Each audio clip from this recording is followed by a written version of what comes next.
Hello witches and welcome. If you don't know me, I'm Tiffany here on Bewitching.Bemused. Today we are going to talk about the history of Sawwin and the Witch's New Year.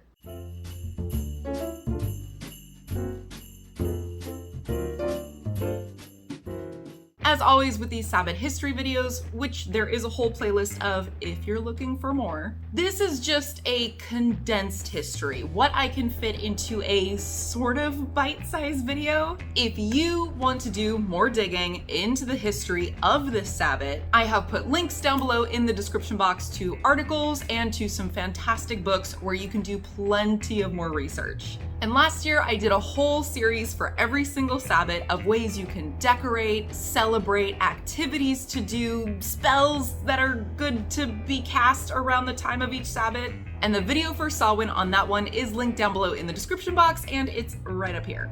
And one more thing before we get started, I did do a video last year of different ways that you can utilize pumpkins in magic because of course this is a time where pumpkins are plentiful and we want to work with them. At the very end of that video is also a spell, a pumpkin-based spell for the Witch's New Year. So I highly recommend you to check it out. Again, that's also linked down in the description box and it's gonna pop up there somewhere. Okay, let's do this. We have finally reached the third and final of the harvest festivals. Of course, the first one was Lunasa, the second one was Mabon, and this one is Sawwin. But let's be real, the harvest gets very little attention on this Sabbath. Most of us are busy acknowledging the thinning of the veil between worlds. The darkness, all the symbolism for the end of the life cycle. Samhain is a cross-quarter day, which means it is approximately halfway between the autumnal equinox and the winter solstice, or Mabon and Yule. Nowadays, pretty much all crops are available all year round, but long, long ago, before contemporary agricultural advancements, the final crops were being harvested and brought in. And of course, the rest of the plants and vegetation were going to begin dying off as we get closer and closer to winter, as frosts start coming in, as the temperature starts to drop, and of course, as daylight hours are waning. And many of us as witches, not all of us, I'll get to that in a moment, we also acknowledge this as, while it's symbolic for the death part of the life cycle, we also view it as the death of the year. It's the end of the solar cycle, the end of nature's cycle. There's lots of death going on, both like actually happening in nature, but also in what we're acknowledging and in what we're honoring. But just because it's death related doesn't mean it's a bad thing. After all, death is just another part of the natural life cycle. There's nothing good or bad about it. It's just natural, it's neutral, it is what it is. And as I already mentioned, the veil between worlds is thinning and psychic awareness is very high. While we commonly view this veil as the boundary between the worlds of the living and the world of the dead, that's not the only veil that exists between worlds, which also makes this a wonderful time for some smooth astral travel. Sawwin itself is known by many different names. First of all, I pronounce it Sawwin, but I've heard it pronounced Sawwain, Sawwin, Samhain, it's a bunch of different ways, but it also goes by Halloween, All Hallows Eve, All Hallows. And personally, I use the names Halloween and Sawwin interchangeably, although Halloween is secular and to me, Sawwin is not. And I observe the Witch's New Year and celebrate it as part of, but also separate from.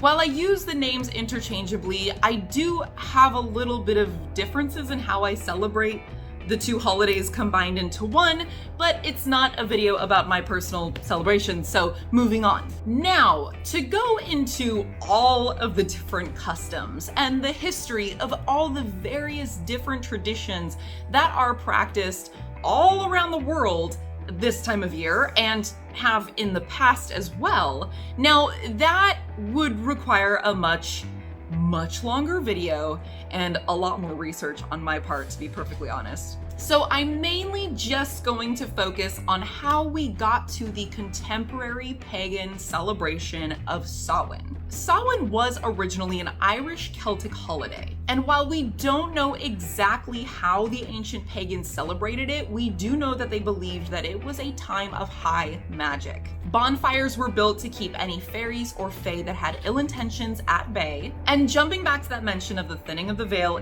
yet again, while we view it as the veil between the living and the dead, or like I said, it's the thinning of the veil between many worlds, for them, the ancient Celtic pagans, it was viewed as the boundary between the humans and the fae, hence the bonfires. In Irish mythology, the Knight of Sawwin comes up a lot, and a lot of this had to do with magic. Kings were given magical gifts. Magical gifts were stolen from kings. Love spells were cast. Heroes died by magic or they triumphed by magic.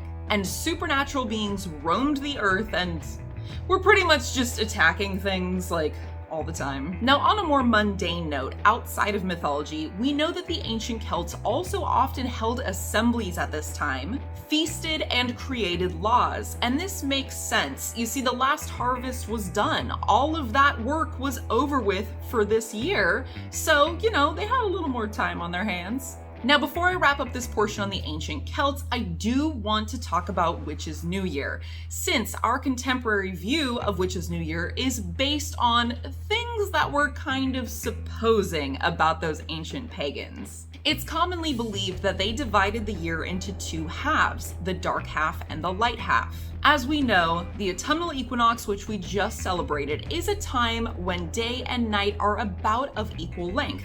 And after that day, the days start getting shorter as the nights get longer. The darkness is overtaking the light. So this is the start of the beginning of the dark half of the year. It's also theorized that the name Samhain roughly translates into summer's end. So why does the year start with the dark half? Well, it actually makes a lot of sense if you stop and think about it. Before we're born, we exist in the darkness of our mother's womb. Before a seed sprouts up from the earth, it exists in the darkness of the soil. So the year, you get it. You get it. In addition to that, as a time for death and letting things go, putting things behind us, because after all, death leads to rebirth and new beginnings, it kind of makes sense that this would be the new year.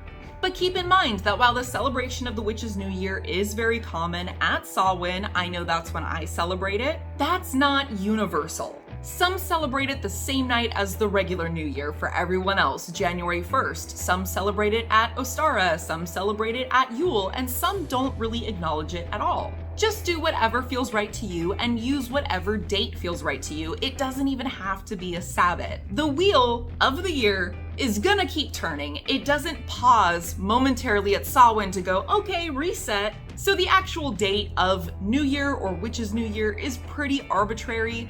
Us humans just like to collectively agree on January 1st because it helps us organize the passage of time. Witches, because of the Celtic lore and because of what Samhain represents to us now in present day, have we haven't agreed on Samhain. There hasn't been like a council that gathered, but it's sort of become traditional for a lot of people.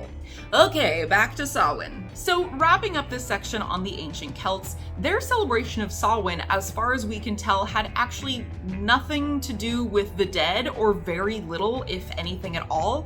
It had a lot more to do with magic and the fae. We obviously have the symbolism of death as part of the natural life cycle happening in nature around us at this time. But historically, because that's what this video is supposed to be about, how did the celebration of the dead become a part of the celebration of Samhain? I don't know. No, I'm just kidding. Let me tell you. In his work, The Golden Bough, English anthropologist Sir James Frazer mentioned the souls of the departed hovering unseen over ancient celebrations. Spooky.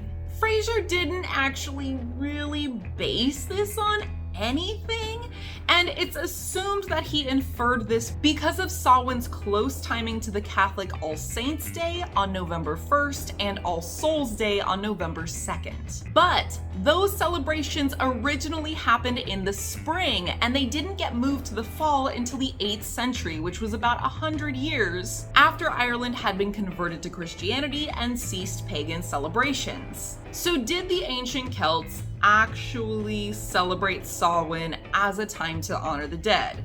Like I said, as far as we know, no. However, as I mentioned, us pagans work with symbolism in pretty much all of our Sabbats. So examining the dying sunlight makes this the perfect time to honor the dead and connect with them, connect with ancestors. And again, there's that, thinning of the veil deal. So just because it wasn't part of that ancient practice as far as we know, doesn't make it any less legitimate today. In addition to that, the origins of Mexico's Dia de los Muertos, or the Day of the Dead, because I'm so sorry for my super white pronunciation, predates the arrival of Christianity in North America, and of course, it's celebrated from October 31st till November 2nd. So, the timing, right? Now, I'm about to wrap this up, but there is one more thing I wanted to throw out there because I thought it was a really fun fact, and because I'm not really going into the traditions of Halloween and Samhain, the history of jack-o'-lanterns and trick-or-treating and all that stuff in this video. I do want to say many activities that we now associate with Halloween were originally divination techniques which became really popular in England during the 17th century. One of those traditions was bobbing for apples, which was said could be done to discover your true love.